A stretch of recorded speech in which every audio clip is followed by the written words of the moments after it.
Donald Trump जब से America के राष्ट्रपति बने हैं तभी से ही उन्होंने एक साथ कई सारे मोर्चे खोल दिए हैं। एक तरफ यूक्रेन और रशिया के बीच वो शांति समझौता कराने पर लगे हुए हैं।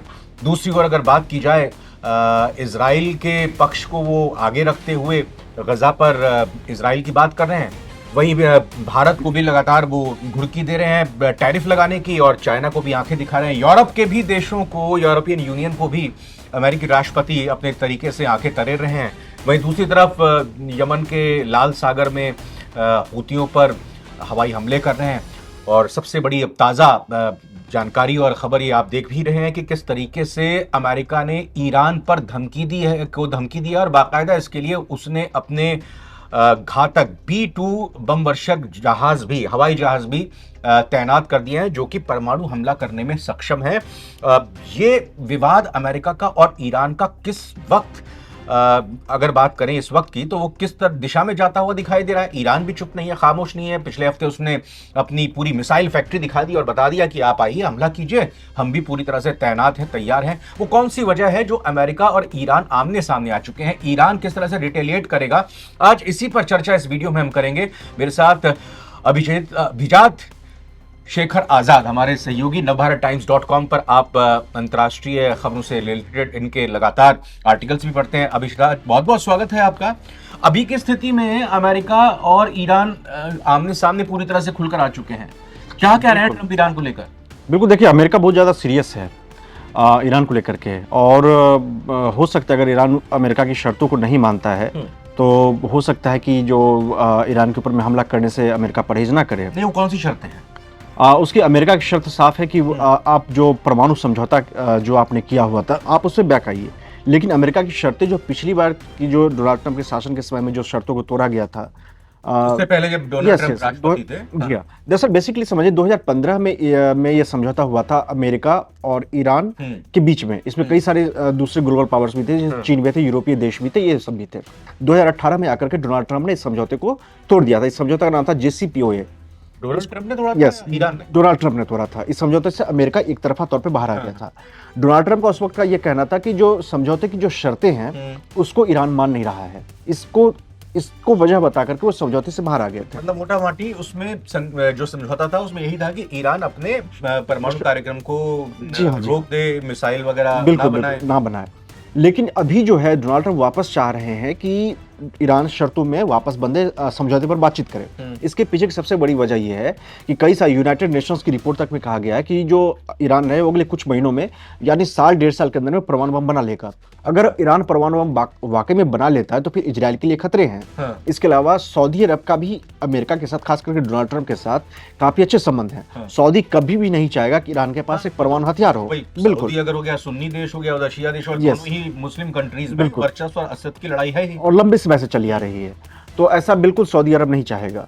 तो इसीलिए डोनाल्ड ट्रंप के पास मौका नहीं। एक और बड़ी बात यह है कि जो ईरान ने जो है वो एयर डिफेंस सिस्टम खरीदने वाला है रूस के साथ। इन दोनों के बीच में गुप्त स्तर पर बातचीत हो रही है। वही एयर डिफेंस सिस्टम S-400 जो भारत पहले ही रूस के साथ समझौता कर चुका और खरीद चुका है। सारी डिलीवरी नहीं हुई, बस डिलीवरी हो रही है। अगर ऐसे में ईरान अगर एयर डिफेंस सिस्टम खरीद लेता है S-400 रूस से, तो फिर इजराइल के लिए ईरान के ऊपर हमला करना काफी ज्यादा मुश्किल हो जाएगा। इसीलिए अमेरिका और इजराइल चाह रहे हैं कि इससे पहले कि एयर डिफेंस सिस्टम खरीदे ईरान, हम ईरान के न्यूक्लियर ठिकानों पर हमला कर दे, उसे खत्म कर दे, ताकि ईरान का जो न्यूक्लियर कार्यक्रम है वो कम से कम अगले 20-25 सालों के लिए। इधर एक सवाल मेरे मन में, दर्शकों के मन में भी होगा कि भाई एक तरफ तो अगर हम बात करें कि रूस और यूक्रेन के बीच अमेरिका समझौता करा रहा है, तो और कहा जा रहा है कि बड़ी नजदीकियां हैं पुतिन की और ट्रंप के बीच में, तो पुतिन क्या ट्रंप की बात नहीं मानेंगे कि भाई आप अपना एयर डिफेंस सिस्टम क्यों ईरान को? नहीं, पुतिन बात नहीं मानेंगे, बिल्कुल भी बात नहीं मानेंगे। पुतिन व्यापार कर रहे हैं ना, बात नहीं। और अमेरिका, डोनाल्ड ट्रंप और पुतिन के बीच में कुछ ऐसे भी संबंध अच्छे नहीं हो जाएंगे कि डोनाल्ड ट्रंप बात मान ले। पुतिन को शायद समझने की गलती, अभी आपने देखा होगा कि पुतिन को उन्होंने डायरेक्टली रूप से फिर धमकी दे दी कि आप हमारा यूक्रेन युद्ध पे बात नहीं मान रहे हैं। डोनाल्ड ट्रंप चाह रहे हैं कि एक चाबुक से वो पूरी दुनिया को हाँक दे, ऐसा संभव नहीं है। वही मैंने कहा कि सारे मोर्चे खोल दिए, मतलब एक तरह से सारे घोड़े खोल दिए हैं। बिल्कुल ट्रंप ने। बिल्कुल। तो अगर डोनाल्ड ट्रंप चाहेंगे कि पुतिन ना बेचे S-400 मिसाइल सिस्टम, तो ये होने वाला नहीं है। ईरान बेसिकली ये चाह रहा है कि परमाणु बना ले ताकि उसके ऊपर इजराइल का जो थ्रेट है वो हमेशा के लिए खत्म हो जाए। अमेरिका बिल्कुल ऐसा नहीं चाहेगा, डोनाल्ड ट्रंप बिल्कुल ऐसा नहीं चाहेंगे वो। और देखिए एक चीज और है, डोनाल्ड ट्रंप इस बात को जान रहे हैं कि ईरान जो है उनकी शर्तों को कभी नहीं मानेगा। जब पूर्ववर्ती जो बाइडेन का प्रशासन था, उस वक्त जो बाइडेन प्रशासन ने कोशिश की थी ईरान के साथ बातचीत करने की। ईरान ने पहला शर्त ही ये रख दिया था कि जो आपके इकोनॉमिक सैंक्शंस की वजह से ईरान को जो आर्थिक तौर पर नुकसान हुआ है, आप उसकी पहले भरपाई करिए। ईरान ने उसके लिए करोड़ों अरबों डॉलर का रखा हुआ था कि इतने अरब डॉलर मुझे दीजिए, उसके बाद जाकर के हम बातचीत की टेबल पे आएंगे, उसके बाद फिर तय की जाएंगी कि हम हमारी शर्तों पे किस तरह से हम तैयार होते हैं, क्या हमारी शर्तें होंगी, आपकी क्या शर्तें होंगी, फिर किसी एक नतीजे पे पहुंचेंगे तो पहुंचेंगे। लेकिन क्या अमेरिका किसी भी हालत में ईरान को अरबों डॉलर देगा? और वो अगर अरबों डॉलर देता है तो उन पैसों का इस्तेमाल ईरान किस तरह से करेगा?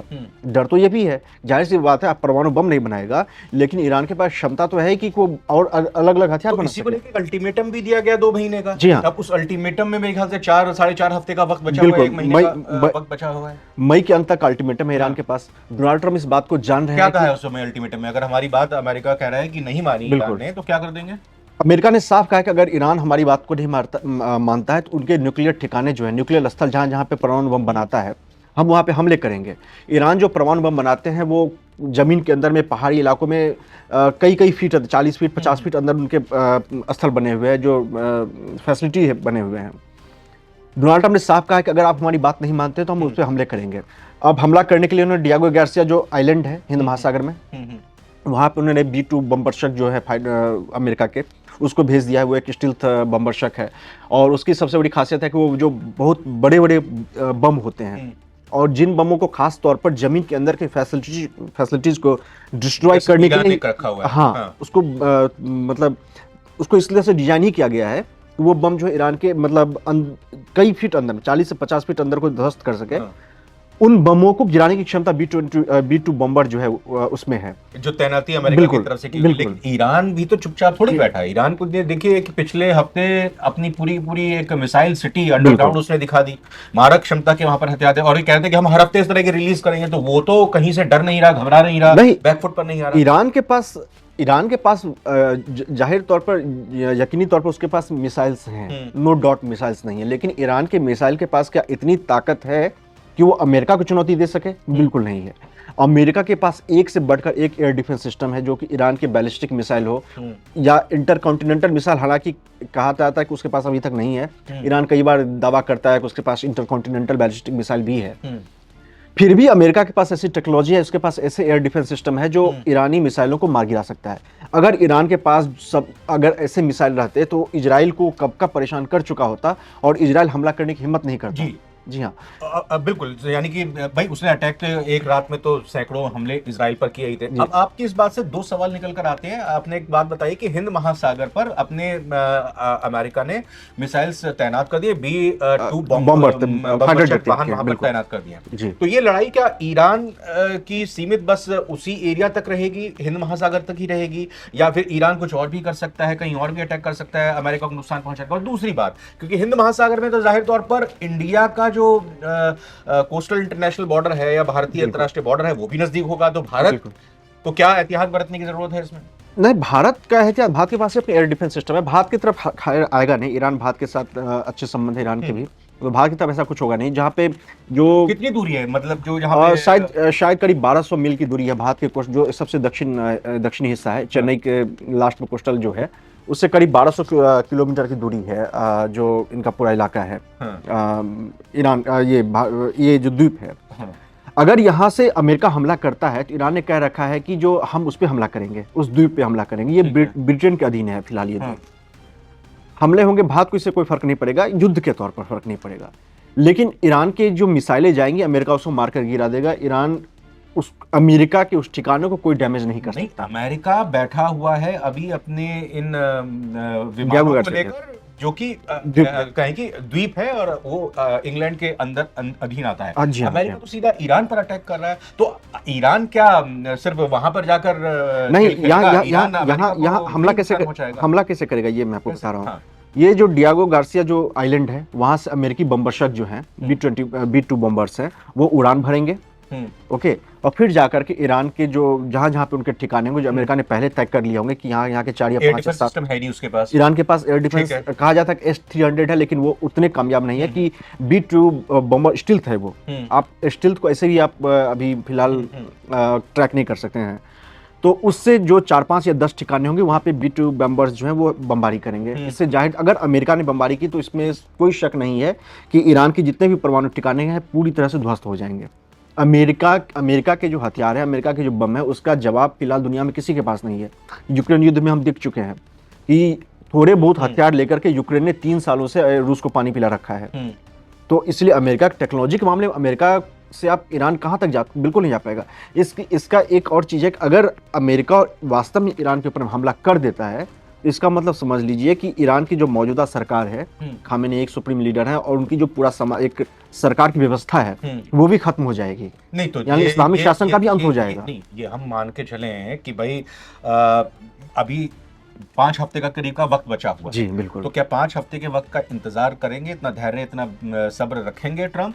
और क्या ईरान भी इस बात का इंतजार करेगा कि अल्टीमेटम खत्म हो, अमेरिका की तरफ से उसके ऊपर बमबर्चा हो और उसके बाद फिर वो उसके खिलाफ एक्शन ले? देखिए कल क्या होता है इस बात को तो कोई मतलब जान नहीं सकता, लेकिन जहां तक मुझे ऐसा लग रहा है कि डोनाल्ड ट्रंप शायद रुकने की कोशिश करेंगे। इसके अलावा डोनाल्ड ट्रंप की तरफ से एक चीज और कोशिश जो अमेरिका कर सकता है, जहां तक मुझे ऐसा लग रहा है कि ईरान को उकसाया जाएगा।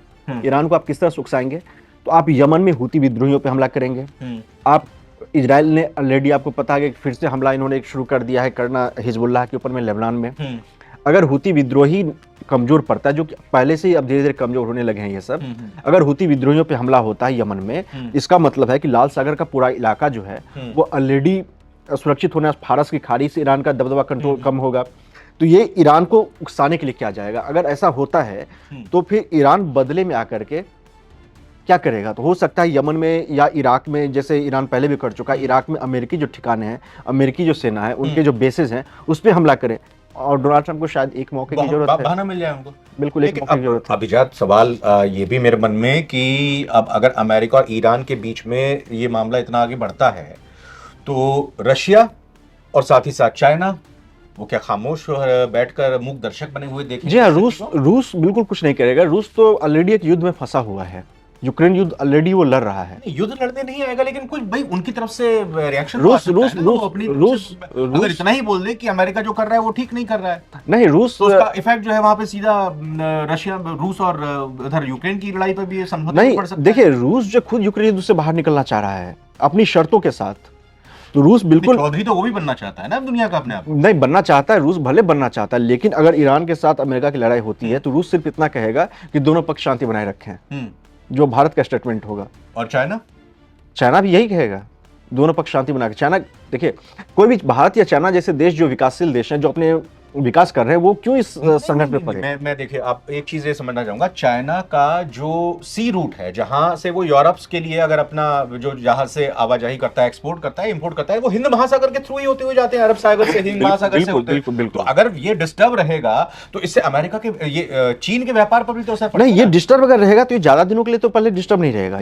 ये अगर हम कह सकते हैं ज्यादा दिन तो फिर ये नहीं, मैं बता रहा हूँ, यूक्रेन की लड़ाई भी नहीं, चलिए ईरान और अमेरिका के बीच में इस तरह की लड़ाई नहीं होने वाली। इसलिए रूस और यूक्रेन के बीच में इसलिए ऐसी लड़ाई हुई है क्योंकि दोनों की जमीन मिल रहे हैं, सीमा मिल रहे हैं। ईरान और अमेरिका की सीमा एक साथ नहीं है। ईरान हमला करेगा, हमले में उसके परमाणु मतलब ठिकानों को खत्म करेगा, अमेरिका हमला खत्म, उसके बाद ईरान की हिम्मत नहीं है ना कि वो जाकर के अमेरिका में हमला कर सके। यही लग रहा है कि फिर अमेरिका को कोई कुछ नहीं कहने वाला है। अमेरिका को कोई कुछ बोलेगा ना, रूस नहीं, कोई कुछ नहीं बोलेगा। डिप्लोमेसी कोई कुछ, मतलब आप डिप्लोमेटिक शब्द का इस्तेमाल किए जाएंगे। इसके अलावा चीन क्या करेगा? चीन कुछ नहीं करने वाला है। ईरान को अगर अमेरिका खत्म करता है, उसके परमाणु ठिकानों को खत्म करता है मेनली, चीन कुछ नहीं करने वाला है। ओके, चीन डिप्लोमेटिक बयानबाजी देगा, जो भी डिप्लोमेटिक स्तर पर जो भी बातचीत होती है। उसके अलावा चीन, ऐसा नहीं है ना कि चीन ईरान को बचाने के लिए अमेरिका से जाके भिड़ जाएगा, बिल्कुल भी नहीं भिड़ेगा। अच्छा, एक लास्ट सवाल मैं आपसे करूंगा कि अगर हम देखें इजराइल में, तो नेतन्याहू के खिलाफ भी कुछ लोग उनके देश के आए। अगर हम बात यहाँ गजा की करें तो फिलिस्तीनी भी उनके हमास के विरोध में खड़े हुए नजर आए। इसी तरह से हम अलग अलग जगहों पर देखते हैं कि विद्रोह अपने ही लोग करने लगते हैं। ईरान के लोगों का अमेरिका के इस मूव से या जो खमनई उनके सुप्रीम लीडर हैं उनके रुख पर क्या उनकी रिएक्शन है, वो किस तरह से साथ देंगे, क्योंकि एक बड़ी पावर होती है अभी देश की जनता। नहीं, अगर अमेरिका हमला करता है तो उसका सबसे बड़ा जो इम्पैक्ट होगा वो यही हो सकता है कि इस्लामिक सरकार जो वहाँ पे है, एक कट्टरपंथी इस्लामिक सरकार है वहाँ पे, उसका पतन हो सकता है। अगर ऑलरेडी जो खामेनी सुप्रीम लीडर है वहाँ के, उनकी उम्र 85 से 90 साल के लगभग में हो चुकी है, वो उनका जो उनके बाद कौन बनेगा, ओके, ये अभी तक तय नहीं है। देश की अर्थव्यवस्था पहले ही गर्त पे मिली हुई है, देश के पास आयात खरीदने के लिए सामान नहीं बचे हैं। चीन एक तेल खरीद रहा है, उससे उनकी अर्थव्यवस्था टिक टिक टिक कर करके फिर भी चल रही है। आज अगर चीन ने तेल खरीदना बंद कर दिया, क्योंकि अमेरिका तो ये भी कोशिश कर रहा है कि चीन ईरान से तेल खरीदना बंद करे। अगर चीन तेल खरीदना बंद कर देता है तो इसकी अर्थव्यवस्था ऑलरेडी बैठ जाएगी। आपके पास पैसा कहाँ होगा कि आप किसी से सामान खरीदेंगे। और जिस तरह से ईरान में महिलाओं का दमन किया गया है, राइट, उनके पास पैसे नहीं है कि वो कुछ कर सकें, तो वो चाहेंगी इस सरकार की रिजीम में। बिल्कुल बिल्कुल, वो चाहेंगे कि सरकार का पतन हो। महसा अमीनी की जब हत्या की गई थी इस्लामिक पुलिस के द्वारा, उसके बाद जो ईरान में जिस तरह से विरोध प्रदर्शन हुए थे, उस विरोध प्रदर्शन ने इनकी हालत खराब कर दी थी। वो कई महीनों तक वो विरोध प्रदर्शन चला था। एक नौबत तो यहाँ तक आने लगा था कि अगर ये विरोध प्रदर्शन गृह युद्ध में तब्दील होता है तो इनकी सरकार जा सकती है। यानी कि दो फ्रंट पे लड़ाई लड़नी पड़ सकती है एक्चुअली में ईरान सरकार बाहरी फ्रंट पे इसलिए उलझ रही है ताकि वो अपने घरेलू मुद्दों को काउंटर कर सके, संभालते रह सके। मतलब एक तरह से जो होता है राष्ट्रवाद की भावना को मजबूत करते हुए अपनी सरकार को बचाए रख सके, अपनी इस्लामिक रिजीम जो है उसको बचाए रख सके, इसके लिए बाहर से उलझ रहे। नहीं तो अच्छा सोचिए, खाड़ी में इतने सारे देश हैं, सऊदी अरब है, यूएई है, अमन है, यहाँ तक पाकिस्तान के पास तक न्यूक्लियर बम है, वो उलझने नहीं जा रहा है गाजा के लिए।